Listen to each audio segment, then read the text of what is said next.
In this episode of Foundry Talks, I sit down with Mary Beth Blauser, an insightful voice in luxury travel and hospitality. Drawing on her unique experiences both behind the scenes and at the front lines of exceptional guest service, Mary Beth shares lessons learned from years of global travel, life at some of the world's top resorts, and what truly sets a luxury brand apart. From thoughtful details to memorable moments, we explore what it takes to elevate the guest experience every time.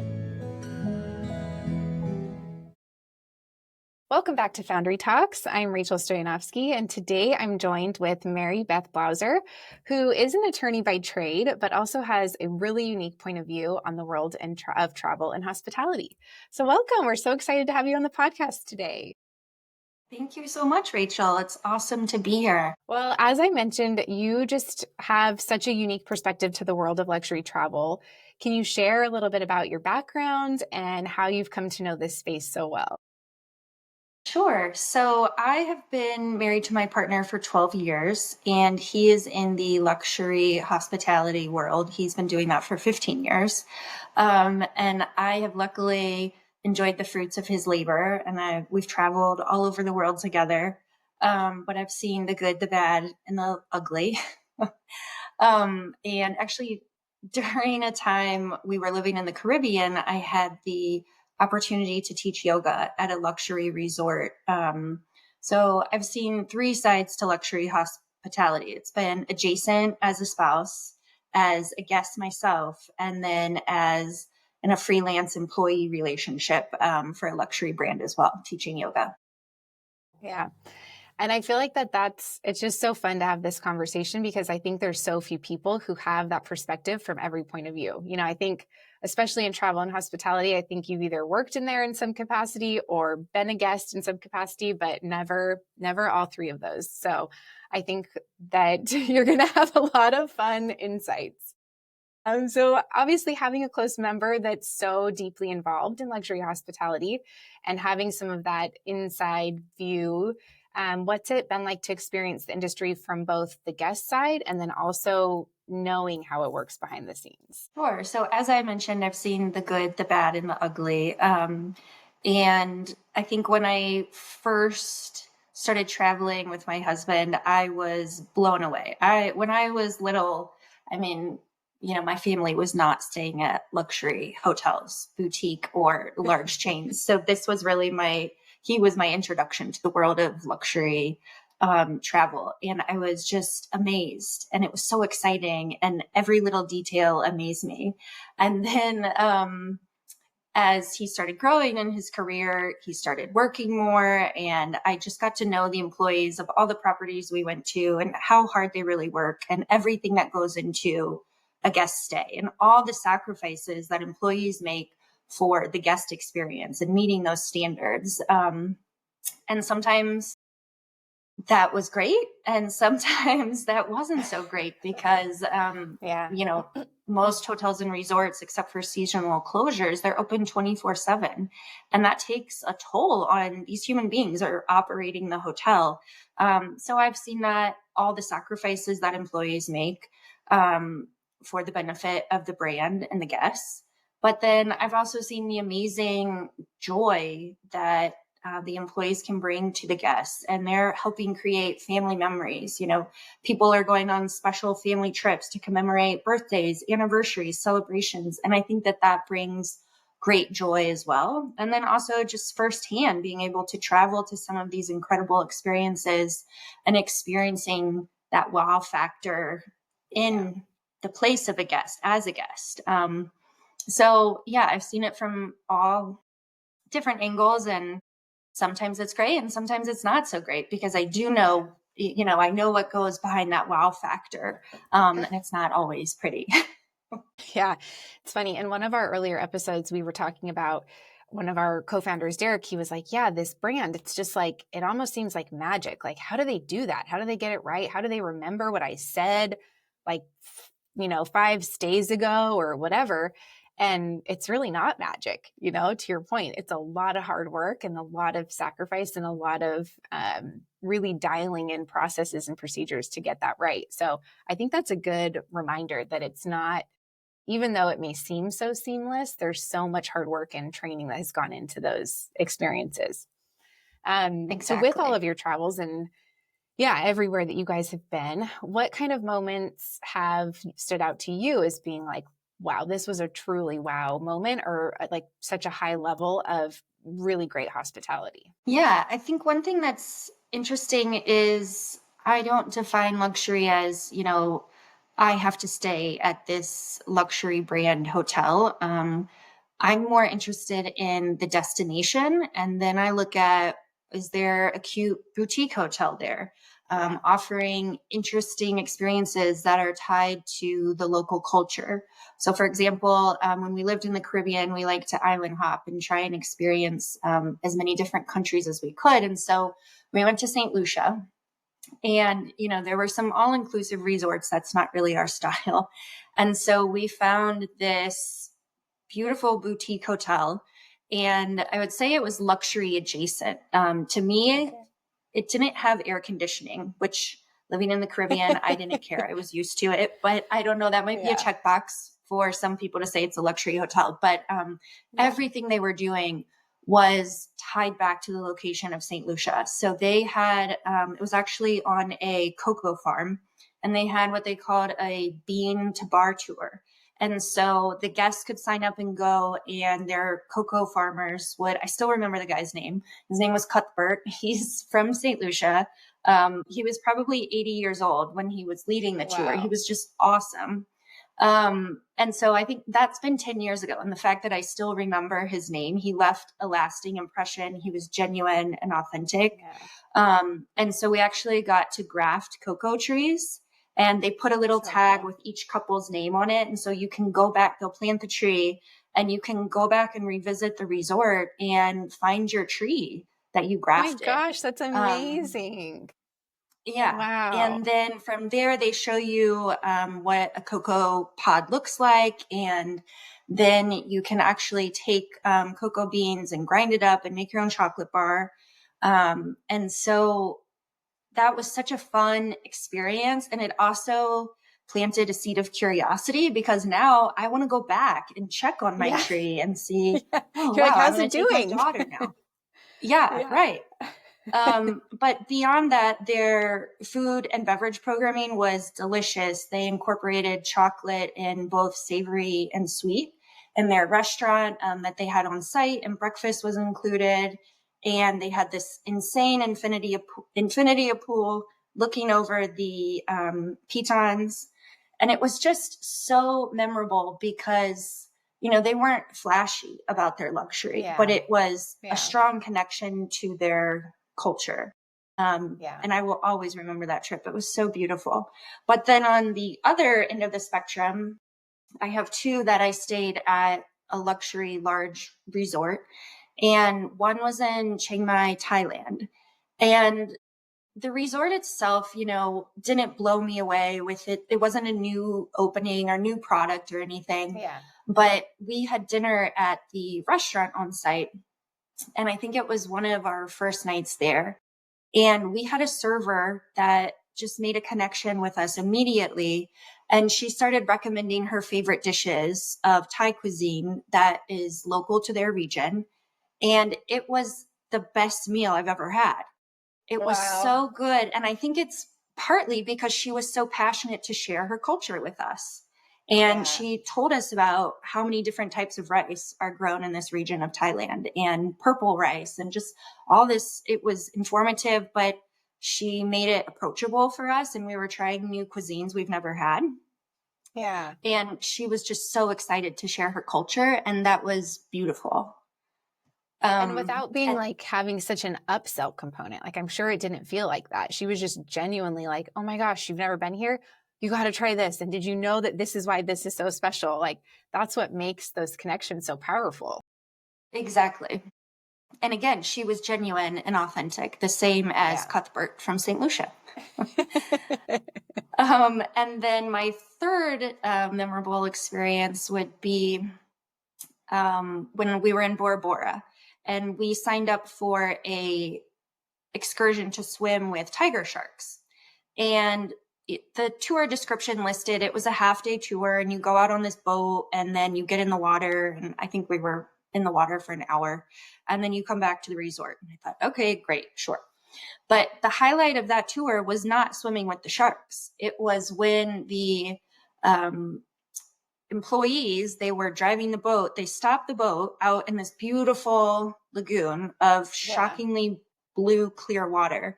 And they get out a guitar and they just sit on the side of the boat with one foot in the water, and they're serenading us and they're singing songs, these beautiful songs. And we're all just like, is this real life? Yeah. Can someone, Like, is this a dream? right? Can someone pinch me, please? Forget the sharks. Yeah. They're singing us songs from their culture in this beautiful setting. I mean, that Gosh. was better than the sharks to me. Yeah. And I'm sure that wasn't something that I mean, maybe they had done it before, but I'm sure that wasn't part of their like training practice or standards. Like, all right, when you get to this stretch of water, break out the guitar and start singing, you know?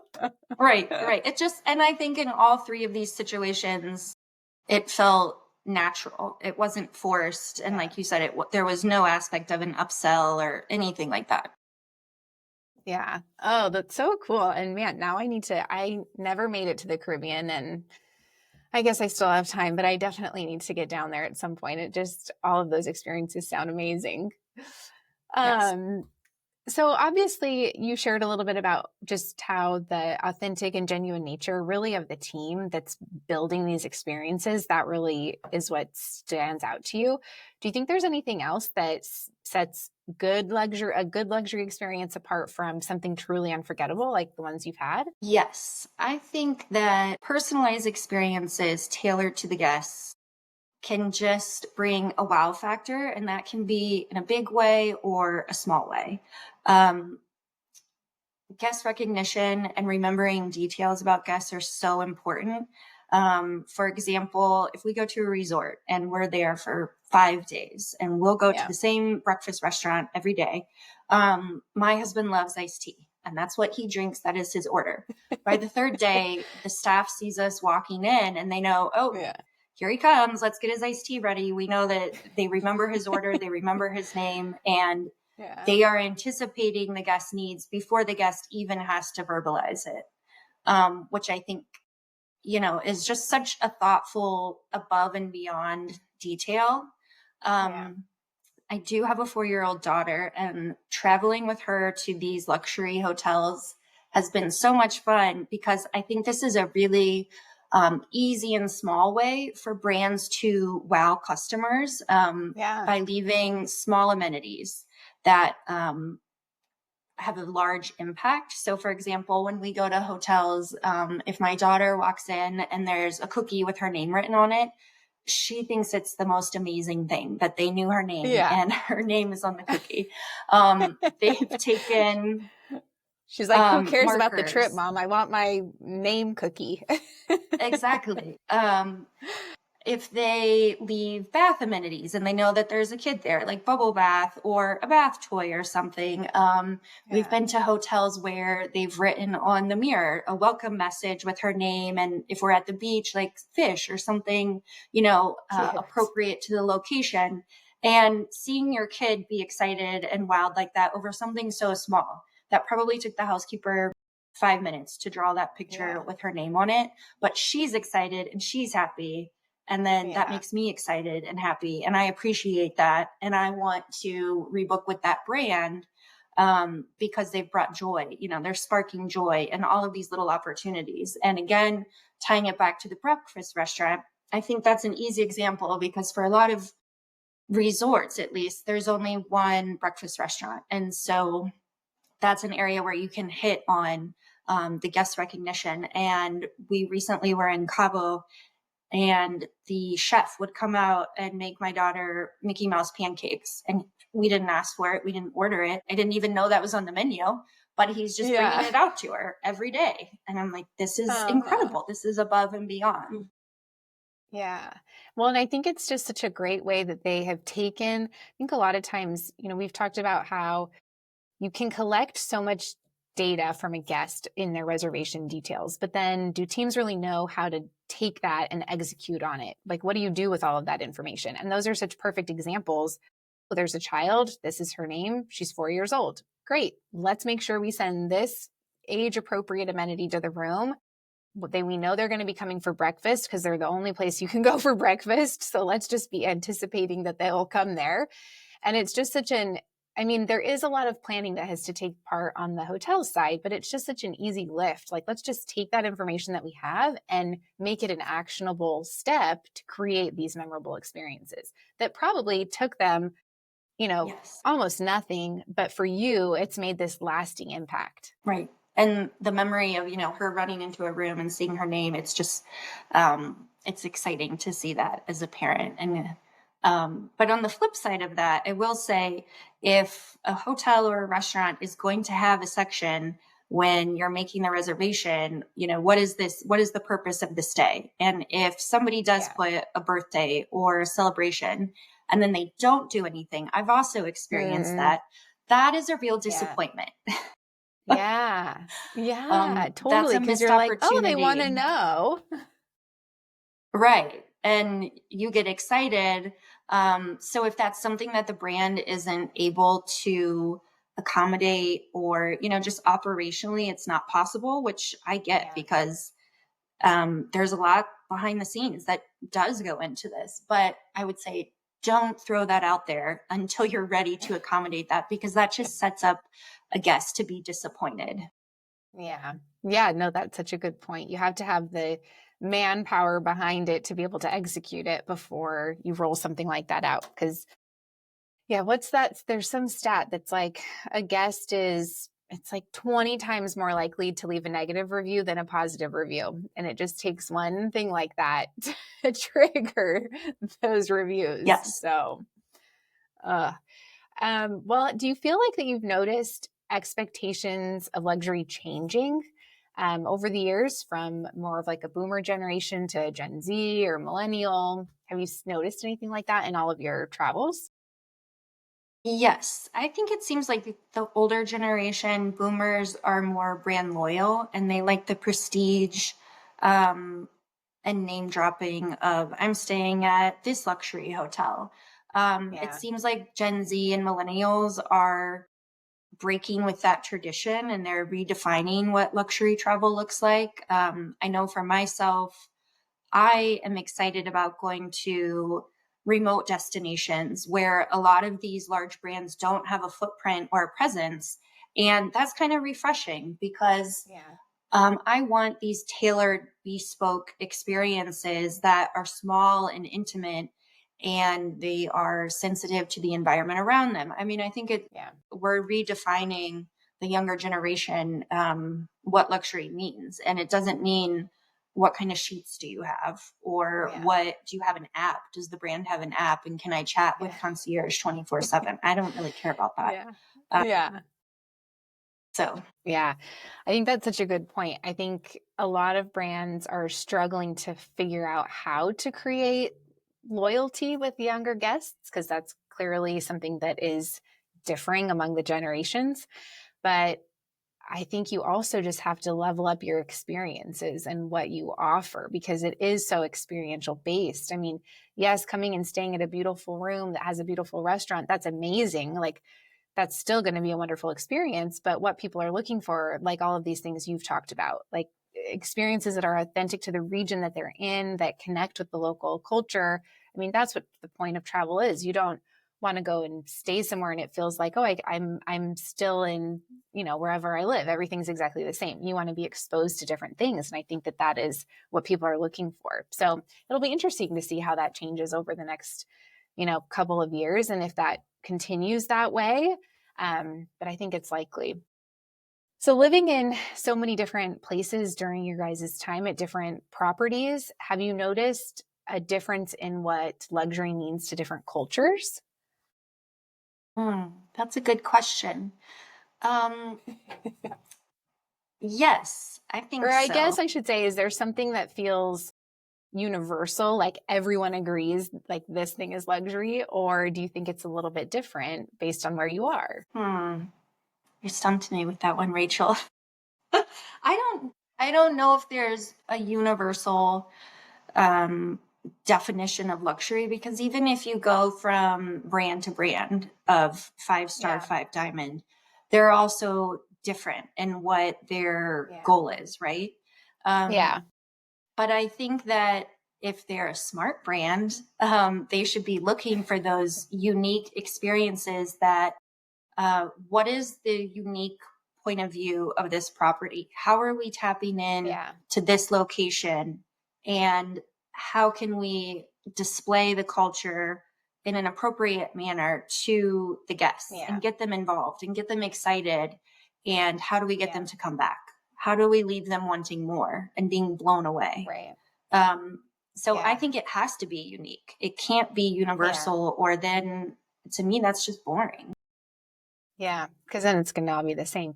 Yeah. I think there's something to be said about, a little healthy competition amongst brands is great, but really focusing on, okay, what is it that no one else can replicate? What do we have that no one else can have? And let's capitalize on that, because that's really what makes it special. So I think that's a really good point of view.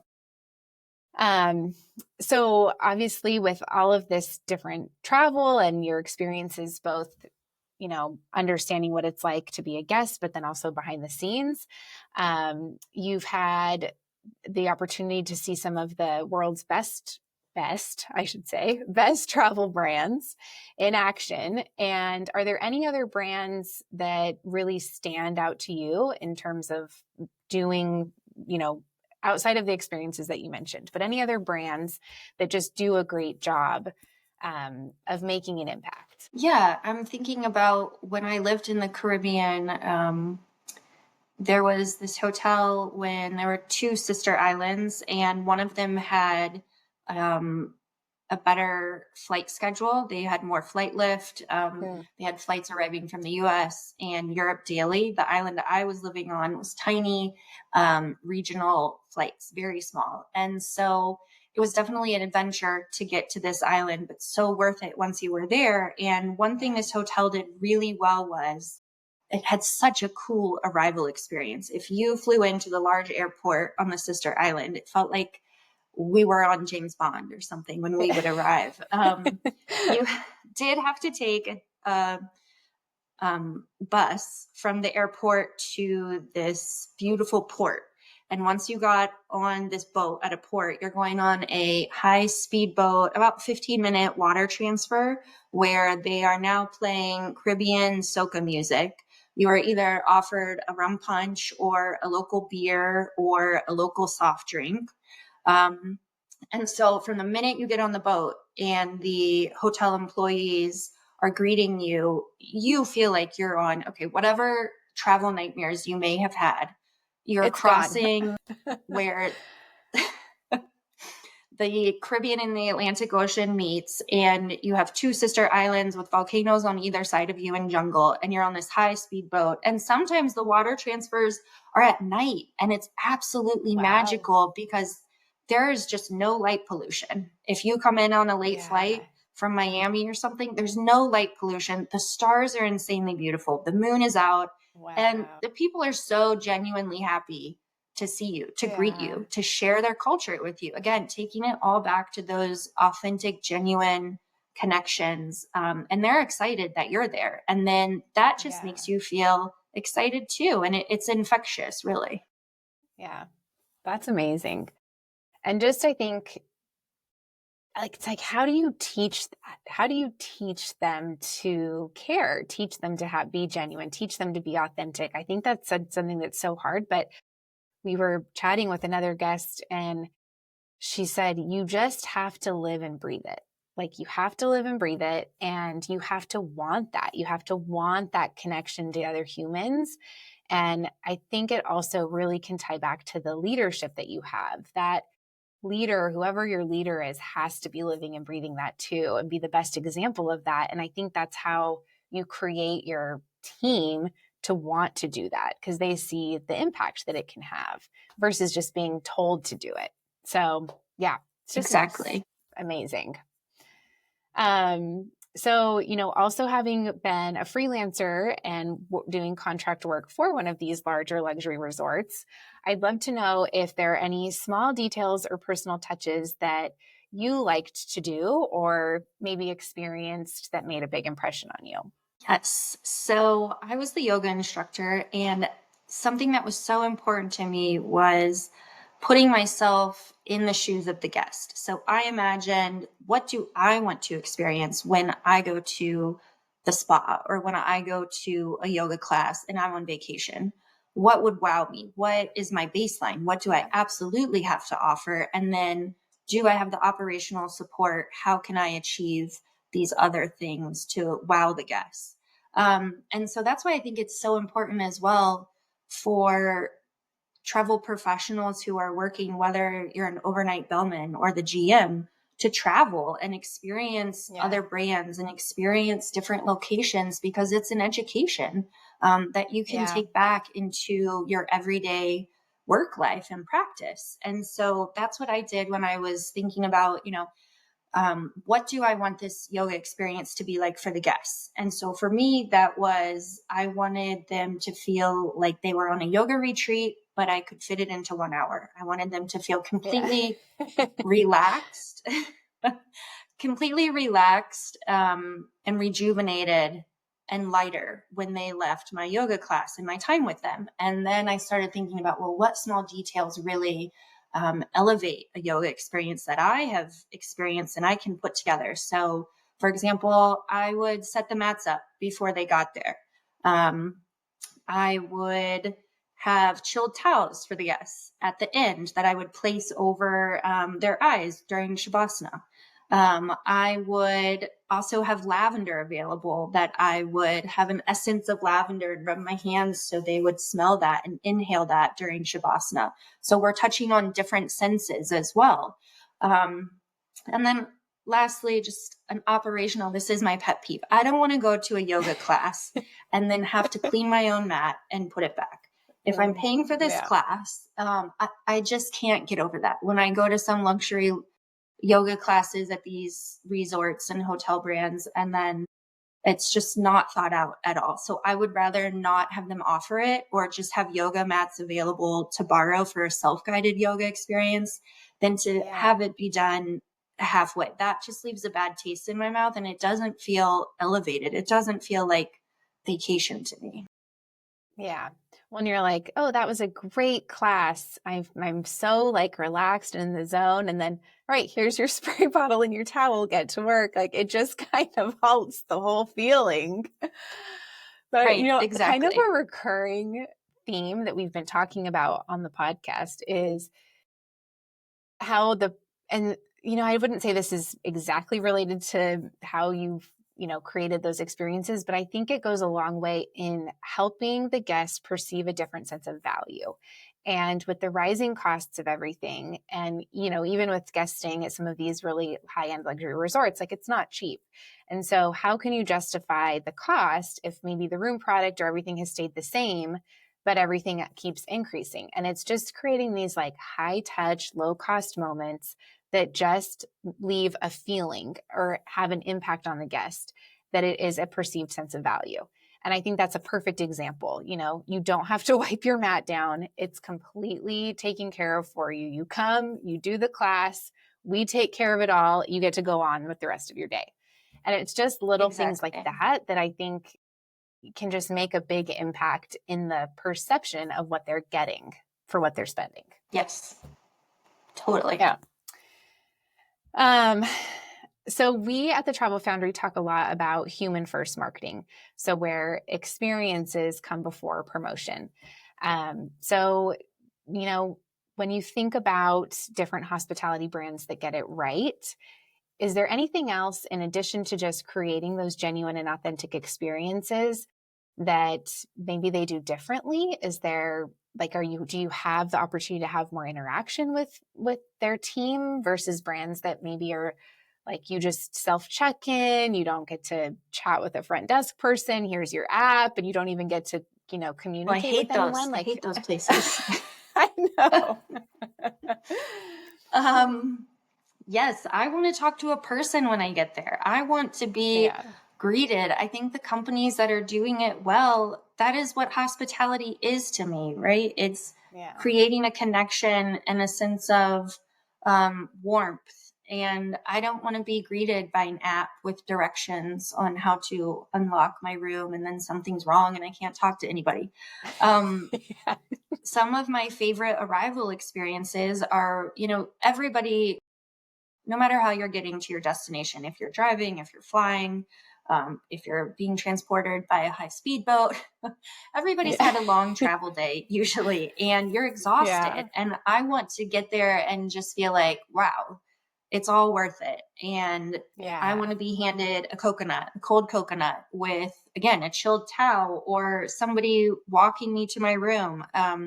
Yeah. And so I think those small details just set luxury brands apart. And you don't have to be a large hotel to do that. Small hotels, Yeah. boutique hotels can do that as well. That happened at the hotel in St. Lucia, where they gave us a cocoa drink, a chocolate drink. Yeah. So I don't think that you have to be a huge operation to do those things, even if you can't have um, a greeter for every single guest because of the volume, Yeah. or staffing issues. Even if you have flavored water or mint infused water or something that just reinforces what is your point of view as this specific location, what is unique to this location, can you put that out in a cute drink dispenser and have it be for check-ins and in the lobby. I mean, it's small things like that that really take brands over the top to me. Yeah. Yeah, it's funny that you mentioned, flavored water and things. I mean, our paths crossed at a luxury resort in Santa Barbara. And at this particular hotel, there was a bowl of apples always on the front desk. And people just could not really get over that they could just take an apple. Like they would check in and they would say, "Oh, can we offer you an apple?" I think there was fruit in there sometimes. "Can we offer you an apple or an orange?" "I can just take one." And it just like immediately turned their whole check-in experience into this like little delightful, wow, okay, yes, I will take an apple, And so just something as small as that or mint infused water or anything like that can just make Right. such a big impact. I love Yeah, it. completely. Um, all right. And then what do you hope to see more of in the future of luxury travel? Any exciting things that you think people should be focusing on or any trends that you've seen or just what is your hope for the future of luxury travel? My hope for the future of luxury hospitality is that we start seeing more boutique properties or smaller chains getting into the market. I think that if you say luxury hospitality, luxury hotel, a couple of brands will pop into people's minds, but it doesn't have to be that way. I'm excited about smaller hotels and more intimate destinations where maybe financially it just doesn't make sense for these large brands to enter into these new locations that are emerging and travelers want to go there. And so I also think, the world of luxury hospitality, the doors are being blown off, right? To me, I think there could be a luxury glamping opportunity out there. And that's something that I've even thought about doing. And I want to bring that Yeah. to um, the masses and offer that to guests.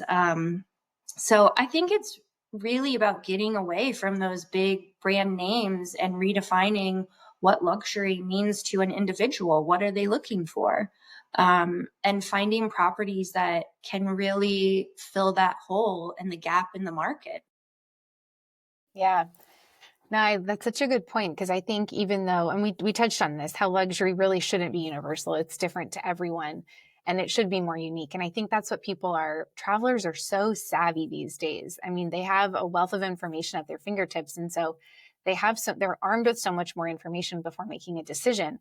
But if you can tap into offering experiences that are just aligned, with your key market, that's really what's going to draw them to you because they don't want to just go, I mean, I'm speaking very general, but I think having the opportunity to have some of these experiences that you've shared, that's what sticks with you. That's what's memorable. That's what you would want to go back and revisit again and again and again. Yeah. And especially with the world of social media and how connected technology has made all of us.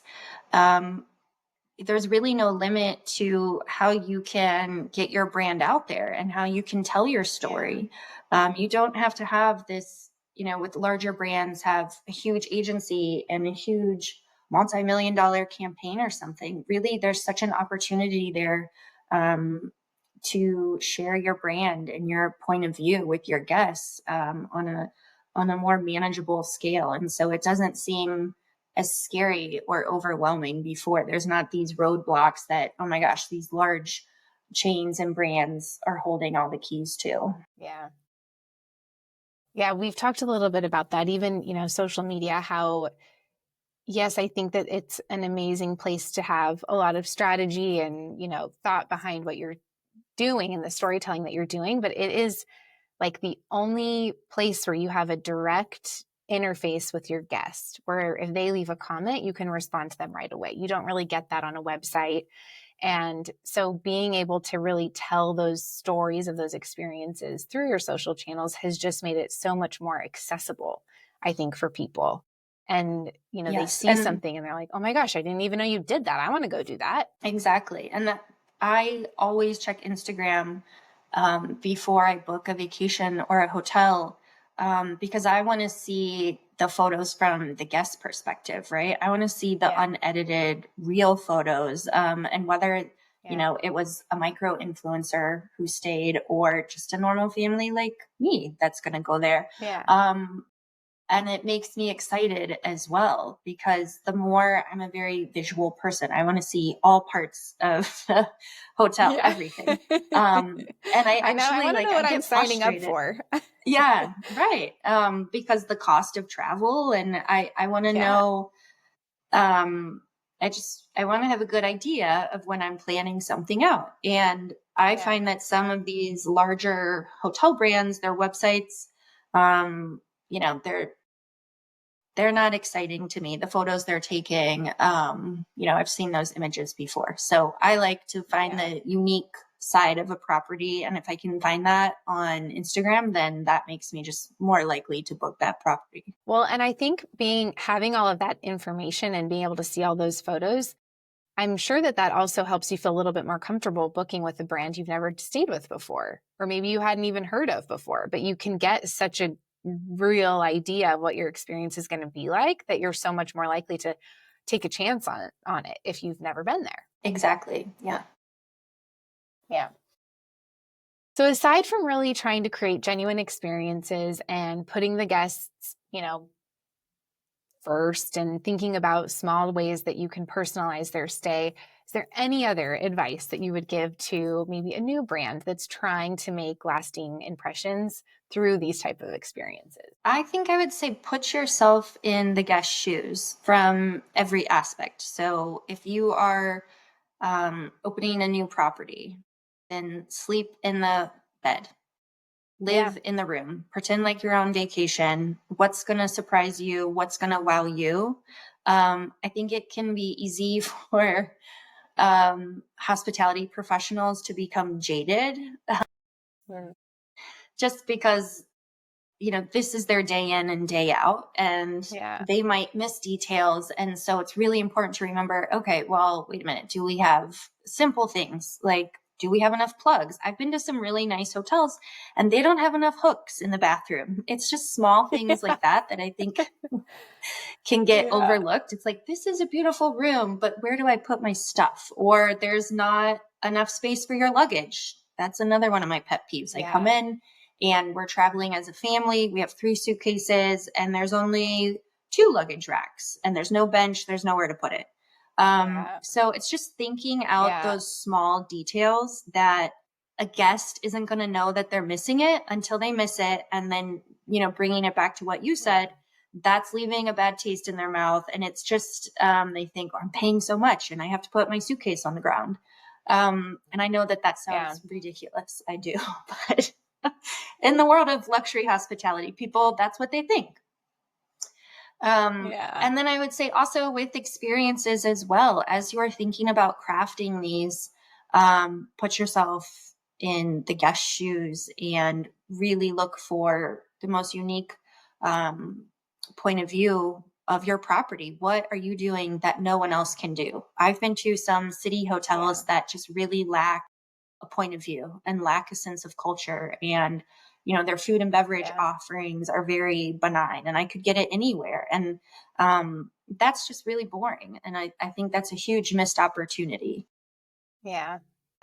So when I go and stay at a city property, sometimes I feel like city properties can lack a unique point of view. And that's just so disappointing. When I go, I want that Yeah. strong cultural connection. I want a unique point of view. What is this property offering that no one else can? What is this brand in this location offering that no one else can? What are they doing better than their competitors? And how are they highlighting Yeah. this location? And so I think it's a real missed opportunity for food and beverage, especially when they're not highlighting the local cuisine or, the history of through food of that location. That is Yeah. just boring to me. And that's a real missed opportunity, I think. Yeah. Yeah. And I think that there is, so much focus on the room product and the specific offerings, but you need to focus on the destination because that is what ties the whole experience together. I mean, unless you're there on business and you just have to be there, you have no choice. Most of the time at these places, people are choosing to come to this destination because they want to experience the destination. And so, really embracing your region and all of the different offerings is great. Even if it's something that you're not really even going to love. Maybe you try the local cuisine and you don't love it. It was still a great experience. I mean, in Santa Barbara, we have uni and not everyone loves uni, but going down there and picking it and watching the chefs open it and do the whole thing, it's just a really cool experience. So Yeah. just, I think creating the space for guests to experience that is what is so impactful. Exactly. When we stayed in Costa Rica, one of my favorite experiences was the hotel had these, some of them were paid and some of them were complimentary, but one of the complimentary ones that was family friendly was they had a local fruit tasting. And so they had all of this Amazing. tropical fruit available that, I would be a little bit hesitant to buy at a market on my own if I've never tried it. Um, Yeah. but it was really fun to experience that with my daughter as we're both trying a new fruit for Yeah. the first time that was just picked in the jungles of Costa Rica. And then, it can even be through, I know a lot of properties will use alcohol. So is that rum? Is that tequila? Is that wine? Is that craft beer? So that's another way to tie into the point of view of a property. Let the property use your location first. Like let the location shine through. And I don't think there's a way that you can fail with that then. Yeah. I think it's really great too to give your team the opportunity to share suggestions because 90% of the time your team is living in that destination. They are local. And so they can bring such a unique point of view, just like your server in Chiang Mai. I mean, they have so many different ideas. And so to open up the creativity for them to bring experiences to the table, that's only going to create an experience where they're so pumped for it. They can't wait to talk about it and do it. And it kind of empowers them. And so I think that sometimes can be missed too, especially for companies that have a really large portfolio. There's often these really rigid brand standards, which to some degree are great, but also having some room for individualism and just those local experiences to shine can really make an impact. Yeah, I love that you said that, Rachel, because I actually will not ask a concierge at these large luxury brands. I will not ask them for dining recommendations because I think they have a preconceived notion of what their guests are looking for. And it probably is trending Yeah. towards the boomer population of what they want. And that's not what I want. Yeah. And Yeah. so I don't ask the concierge. I will ask the pool server. I will ask the Yeah. front desk agent, or Yeah. um, when we were in Cabo, we asked someone, one of the employees, if this local town was really cute and if it was worth going to and should we go to the beach? And they said, yes, absolutely. And they told us how far away it was and they gave us the name of their favorite beach Yeah. restaurant. And it was an awesome day away from the resort. And we got to get off property and experience that culture even more. And we loved it. And so I think it's just really knowing what kind of traveler do you want to cater to as well? Because a lot of times those Yeah. concierge recommendations are just a miss for the type of traveling that I want to do. Yeah. Yeah. That's just such a great viewpoint, because I think every hotel in that area is going to have the same list of, top hotels Mhm. in Charleston or top hotels wherever. And really understanding your guest and understanding the clients that you are trying to attract, that is where the decision making is so important, because that can open the door to making better types of lists of dining recommendations for the guests that you're trying to cater to. So, yeah, that's amazing. Well, thank you so much for joining us today. It was just such a pleasure to speak with you and to learn a little bit more about what it's like to not only be a guest, but be in the industry, and then also having worked with a lot of these, guests that are traveling to these really luxury resorts and properties. We just learned a lot. So it was so great to have you on. Yeah, absolutely. Thank you so much for inviting me. And, travel, I want travel to be accessible for everyone and think about what their luxury is and what they value. So it's just so exciting. It's an exciting time in the travel industry. Yeah, it definitely is. Well, again, thank you so much. And if you would like to listen to more episodes of Foundry Talks, you can find us on Apple Podcasts and Spotify.